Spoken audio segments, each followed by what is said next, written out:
रात के 12:30 बज रहे थे। कोल्हापुर में धाराशिव जाने वाली सीनियर कॉलेज के छात्रों की बस जंगल के रास्ते से गुजर रही थी। ट्रिप खत्म करके वे वापस धाराशिव आ रहे थे। दिन भर मौज मस्ती करने की वजह से सभी छात्र थक कर सो गए थे। दरवाजे की सीट के पास विकास सर और सुशील सर खर्राटे ले रहे थे। बस ड्राइवर विजय मामा भी नींद में बस चला रहे थे। उनके बगल वाली सीट पर प्यून पांडु मामा बैठे हुए थे कि तभी बस के सामने जंगली सुअरों का झुंड आया। विजय मामा ने बस जंगल में रोक दी। कुछ देर में जब रास्ता खाली हुआ तो बस फिर से चलने लगी। कुछ ही देर में विकास सर के पीछे ही दूसरी सीट पर बैठा श्याम नींद से जाग गया। श्याम की उम्र 21 साल थी। पढ़ाई में बहुत तेज था, लेकिन हमेशा अकेला रहने वाला। ना किसी से बनती थी, ना ही उसका कोई दोस्त था। वह दूसरी सीट पर अकेला बैठा हुआ था। सर, टॉयलेट जाना है। सर ने आधी आंखें खोलकर खिड़की से बाहर देखा। बस अभी भी जंगल में ही थी। थोड़ी देर बैठ जाओ, जब जंगल खत्म होगा तब मुझे उठा दो, मैं बस रोक दूंगा। वे बोले और फिर आंखें बंद कर सो गए। श्याम बस की खिड़की से बाहर देखने लगा और जंगल खत्म होने का इंतजार करने लगा। कुछ ही देर में जंगल खत्म हुआ और बस वीरान जगह पर आ गई। उसने विकास सर को जगा दिया और उन्होंने ड्राइवर से बस को रोकने के लिए कहा। जैसे ही बस रुकी, विकास सर बोले, किसी को टॉयलेट होना है तो अभी उतर जाओ, वरना बस सीधे धाराशिव जाकर ही रुकेगी। आवाज सुनकर पिछली सीट पर बैठा श्रीकांत नींद से जाग गया। विकास सर टॉर्च लेकर पहले बस से बाहर उतर गए। उनके पीछे पीछे श्याम और श्रीकांत भी उतरे और वो दोनों अलग अलग झाड़ी के पीछे टॉयलेट करने गए। श्याम टॉयलेट करके वापस आया, लेकिन श्रीकांत अभी भी नहीं आया था कि तभी श्रीकांत जोर से चिल्लाया। उसकी आवाज सुनकर विकास सर और श्याम उसकी ओर भागे, लेकिन तभी श्रीकांत झाड़ी से बाहर आया। क्या हुआ, क्यों चिल्लाए थे? कुछ नहीं सर, चप्पल से होकर कांटा पैर में चुभा। उसकी आवाज सुनकर ड्राइवर और प्यून भी नीचे उतरे थे। वो सब बस में वापस चढ़ने ही वाले थे कि तभी एक बाइक बस के सामने आकर रुक गई। अरे भाई साहब, यहाँ के नहीं हो क्या आप? क्या आपको पता नहीं कि इस रास्ते पर लोगों को हमेशा चकवा लगता है? बाइक चलाने वाला बोला। चकवा नाम सुनकर विकास सर बोले, हाँ पता है, हम बस निकल ही रहे हैं। और वो सब बस में बैठ गए। सर, वो आदमी किस चकवे के बारे में बात कर रहा था? प्यून ने अगली सीट से ही मुड़कर विकास सर से पूछा। हिंदी में चकवा मतलब छलावा, छलावा मतलब भूत। कहते हैं जो लोग रात में सफर करते हुए मरते हैं उनकी आत्मा छलावा बन जाती है। छलावा रात को सफर करते हुए यात्रियों को पकड़ लेता है और उन्हें अपने गंतव्य स्थल तक पहुंचने ही नहीं देता। वो बस उन्हें उसी जगह पर घुमाते रहता है। कितना भी भाग लो या फिर गाड़ी तेज भगाओ, आप उसी जगह पर आप पहुंच जाओगे जहां आपको छलावा ने पकड़ लिया था। या फिर वो लोग रास्ते से भटक जाएंगे और उस जगह पहुंच जाएंगे जहां पर छलावा उन्हें ले जाना चाहता है। विकास सर ने बताया।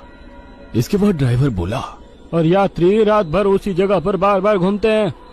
वो तब तक रास्ता भटकते हैं जब तक सूरज ना उगे। जैसे ही सूरज उगता है उनकी ताकत कम हो जाती है। मेरे कुछ ड्राइवर दोस्त हैं, उनको भी छलावे ने पकड़ लिया था। कहते हैं छलावा बस उन्हीं यात्रियों को पकड़ता है जो थके हुए होते हैं, क्योंकि उन पर हावी होना बहुत आसान होता है ना। फिर तो छलावा बहुत ही खतरनाक है। प्यून घबराते हुए बोला। अरे कुछ खतरनाक नहीं है, ये सब अंधविश्वास है। ड्राइवर जब थक जाता है तो रात में उसे रास्ता समझना मुश्किल हो जाता है, इसलिए उसे भ्रम हो जाते हैं और वो रास्ता भटकता है। इसे ही अनपढ़ लोगों ने भूत यानी चकवा या छलावा का नाम दिया है। विकास सर बोले। ये सभी बातें श्याम और श्रीकांत सुन रहे थे। नहीं सर, छलावे होते हैं और कुछ छलावे तो जानलेवा भी होते हैं। मेरे दादाजी को छलावे ने इतना परेशान किया था कि मरते मरते बचे थे। रात को जितने भी एक्सीडेंट होते हैं उनमें से कुछ न कुछ एक्सीडेंट छलावे के कारण ही होते हैं। वो रात के बेरहम शिकार होते हैं। यात्रियों की थकान और डर ही उनकी ताकत होती है। शिकारियों की तरह ही वे यात्रियों को डराते हैं, भगाते हैं और उनकी जान लेकर उनका शिकार करते हैं। हमें बस इतना पता चलता है कि कार एक्सीडेंट में उनकी मौत हो गई है, लेकिन मौत का कारण छलावा ही होता है सर। श्याम ने डरावनी आवाज में कहा। सर, इस का कुछ मत सुनो, इसकी बुआ राइटर है, उन्हीं से सुनी होंगी ये बातें। और राइटर लोगों का तो काम ही होता है बातें बनाना, उसी से तो उनका घर चलता है। पिछली सीट पर बैठे श्रीकांत ने कहा। श्रीकांत, चुप हो जाओ और सो जाओ। उन्होंने डांटते हुए कहा और उसके बाद सभी लोगों ने आंखें बंद कर ली और सो गए। कुछ समय बीता। श्याम अभी भी जाग रहा था और खिड़की से बाहर देख रहा था। बस किसी जंगल के बीचों बीच से गुजर रही थी कि तभी उसने देखा कि रास्ते के किनारे एक बंद पड़ी चाय की टपरी है। लेकिन ये चाय की टपरी तो मैंने पीछे भी पहले वाले जंगल में देखी थी। वो मन ही मन बोला और खिड़की के बाहर देखने लगा। तब उसे पता चला कि वो तो वही जंगल है जो वीरान जगह से पहले आया था। वह भागते हुए ड्राइवर के पास गया। विजय मामा नींद में बस चला रहे थे, बीच बीच में आंखें झपका रहे थे। विजय मामा, बस कौन से जंगल में है? होगी किसी जंगल में। रास्ते में जंगल कम है क्या? नहीं मामा, हम वापस उसी जंगल में पहुंच गए हैं जहाँ पर बस के सामने जंगली सुअर आ गए थे। नहीं बेटा, तुम्हें कुछ तो गलतफहमी हो रही है। वो जंगल तो कब का पीछे छूट गया है ना। उनकी बहस सुनकर विकास सर नींद से जाग गए। क्या हुआ श्याम? सर, हमें छलावा लग चुका है। उसने हमें पकड़ लिया है क्योंकि बस वापस उसी जंगल में आई है जहाँ से पहले गुजरी थी। लेकिन विकास सर भी ड्राइवर की तरह उस पर विश्वास नहीं कर रहे थे। सर, अगर आपको मेरी बात पर यकीन नहीं हो रहा है तो बाहर देखो। अभी कुछ देर रास्ते के किनारे एक ट्रक दिखाई देगा जो एक्सीडेंट में पलटी हो चुका है। और कुछ ही देर में रास्ते के किनारे सभी को पलटी हुई ट्रक दिखाई दी। ये देखकर सभी हैरान हो गए थे। ड्राइवर ने भी मान लिया कि श्याम सच बोल रहा है कि तभी जंगल खत्म हो गया और बस वही सुनसान वीरान जगह पर पहुंच गई जहां पर वो कुछ देर पहले टॉयलेट करने के लिए रोक दी गई थी। ये देखकर सभी की आंखें फटी की फटी रह गई थी। विकास सर की तो बत्ती ही गोल हो गई थी। श्रीकांत पिछले सीट से आगे आ चुका था। सबके चेहरे का रंग उड़ गया था। बस अभी भी रास्ते पर चल रही थी कि तभी वो फिर से वापस वही जंगल में पहुंच गई। वह सभी जान गए कि उन्हें छलावा ने पकड़ लिया है। ड्राइवर कोई दूसरा रास्ता मिलता है या नहीं ये देख रहा था, लेकिन फिर भी बस वापस उसी जंगल में आ जाती थी। ऐसा लग रहा था कि मानो पूरी दुनिया में बस वही एक रास्ता है जो घूम फिर कर उसी जंगल में ले आता है। सर, अभी इस छलावे से कैसे निकले? मैंने सुना है कि छलावे से बाहर तभी निकल सकते हैं जब सुबह हो जाए। इसका मतलब हमें रात भर इसी सड़क से गुजरना होगा, जंगल से वीराने में और वीराने से जंगल में। क्यों ना हम सुबह होने का इंतजार करते हुए उसी वीरान जगह पर रुक जाए। ड्राइवर बस चलाते हुए बोला। लेकिन शायद मैंने सुना है कि छलावे में रुकना ठीक बात नहीं है। नहीं सर, मेरी बुआ ने बताया था कि अगर सेफ जगह मिल जाए तो रुकने में कोई परेशानी नहीं है। बस इतना ही पता है तुम्हें? और कोई तरीका नहीं है क्या? है, लेकिन वो अभी के लिए नहीं है। और वैसे भी अगर जिस छलावे ने हमें पकड़ा है, अगर वो कमजोर हुआ तो उसकी शक्तियाँ कुछ ही देर में कमजोर हो जाएंगी और हम छलावे से छूट जाएंगे। फिर वो छलावा हमें नहीं पकड़ सकता। इन सभी की बातें सुनकर सोए हुए सुशील सर जाग गए। अरे क्या हुआ? आ गया क्या मेरा बोरगांव? सुशील सर उबासी लेते हुए बोले। तभी सभी ने उन्हें घटी हुई घटना बता दी। यह सुनकर सुशील सर के तो मानो होश ही उड़ गए। लेकिन तभी ड्राइवर जोर से चिल्लाया, सर, आगे एक गांव आया है। यह सुनकर सभी लोग ड्राइवर की तरफ भागे। तब उन्हें रास्ते के किनारे एक बोर्ड दिखाई दिया जिस पर लिखा था, बोरगांव में आपका स्वागत है। यह देख सुशील सर जोर से चिल्लाए, ये तो मेरा गांव है, लेकिन हम यहाँ इतने जल्दी कैसे पहुँचे? हमें तो कोल्हापुर से निकले मुश्किल से 2 घंटे हो गए हैं और मेरा गांव कोल्हापुर से 6-7 घंटे की दूरी पर है। ये आपका गांव नहीं है सर, छलावा है। आपके मुंह से बोरगांव का नाम सुनकर छलावा हमें बोरगांव दिखाकर गुमराह कर रहा है। लेकिन अच्छा हुआ बोरगांव आ गया। मुझे लगता है कि हमें यहाँ पर सुरक्षित जगह ढूंढकर छिप जाना चाहिए। और सुशील सर के घर से ज्यादा सुरक्षित किसका घर हो सकता है? लेकिन सर, छलावे में एक जगह पर रुकना खतरे से खाली नहीं है और छलावा खुद में ही खतरा है। वो खुद में सुरक्षित जगह कैसे रख सकता है? तुझे मेरे से ज्यादा पता है क्या? बचपन से मैं भूतों के बारे में सुनते और पढ़ते आया हूँ। तू तय रहा। विजय मामा, बस सुशील सर के घर की तरफ ले चलो। सुशील सर ने ड्राइवर को अपने घर का रास्ता दिखाया, लेकिन तभी उन्हें उनके गली में लोगों की भीड़ दिखाई दी। बस आगे नहीं जा सकती थी, इसलिए उन्होंने बस दूर ही खड़ी कर दी। भीड़ में खड़े लोग जोर जोर से रो रहे थे और भीड़ का रुख सुशील सर के घर की तरफ ही था। भीड़ के रोने की आवाज सुनकर वे सभी लोग डर गए।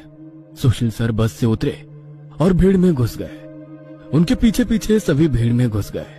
वह सभी भीड़ को चीरते हुए सुशील सर के घर के सामने जा पहुंचे और आगे का नजारा देख उनकी रूह कांप उठी, क्योंकि जमीन पर खून से लथपथ 4 लाशें पड़ी हुई थी और वो लाशें थी सुशील सर के बीवी बच्चे की और उनके माता पिता की।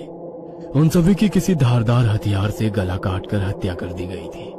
खुद के परिवार की लाशें देखकर सुशील सर का दिल सहम गया और वो रो पड़े। ये क्या हो गया? किसने मारा उन्हें? उन्होंने रोते हुए एक आंख वाले बूढ़े आदमी से पूछा, आज तुम्हारे बीवी ने चाकू से तुम्हारे बच्चे का और तुम्हारे माता पिता का गला चीरकर उन्हें मार डाला और फिर खुद का गला काट कर खुदकुशी कर ली। क्या? लेकिन क्यों? उसने ऐसा क्यों किया? अरे तुमने ही उसे ऐसा करने पर मजबूर किया होगा, वरना वो तो बहुत ही समझदार और नेक दिल इंसान थी। क्या शादी के इतने सालों बाद भी मैंने उसे कभी रुलाया नहीं है और आप मुझ पर इल्जाम लगा रहे हैं? तुमने ही उसे ऐसा करने पर मजबूर किया है। ये लो चाकू और अपनी जान देकर अपने गुनाह का प्रायश्चित कर लो। वैसे भी तुम अकेले इस दुनिया में जीकर क्या करोगे? खुद की जान दे दो, वरना उनकी आत्मा को कभी शांति नहीं मिलेगी। न जाने सुशील सर को क्या हुआ, वो उस आदमी की बातों में आ गए। ऐसा लग रहा था कि वो उसकी बातों से वश में आ गए थे।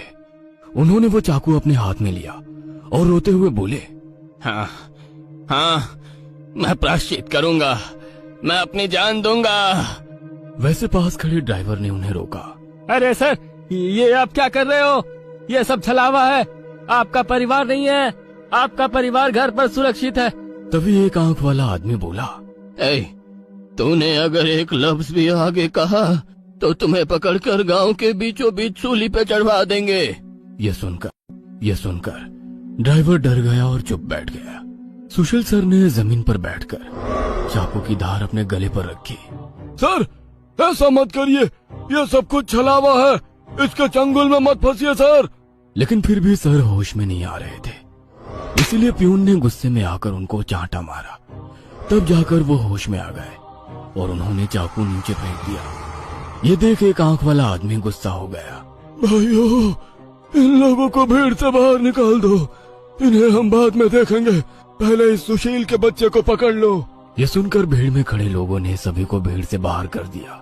श्रीकांत, विकास सर, प्यून और ड्राइवर भीड़ के अंदर घुसने की कोशिश कर रहे थे, लेकिन अंदर घुस नहीं पा रहे थे। सुशील सर के हाथ पैर बांधकर उन्हें जमीन पर बिठाया गया।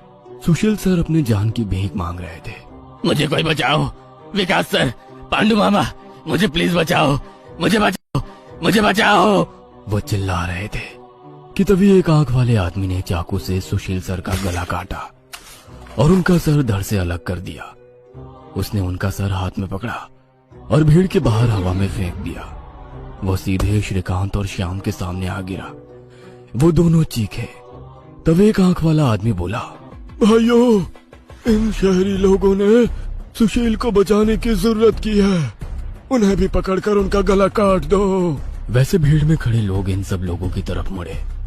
वो गुस्से से इनकी तरफ देख रहे थे। तभी उन्हें बस के हॉर्न की आवाज आई। जल्दी से भागो, जल्दी करो। कुछ ही दूर बस में बैठे ड्राइवर मामा चिल्लाए। उनकी आवाज सुनते ही श्याम, श्रीकांत, विकास सर और प्यून बस की तरफ भागे। भीड़ उनका पीछा कर रही थी। ये सभी लोग जैसे तैसे बस में चढ़ गए। गांव वालों ने बस पर पथराव किया। बस के कांच टूटकर बच्चों के शरीर में उसके टुकड़े। Like, comment, and subscribe.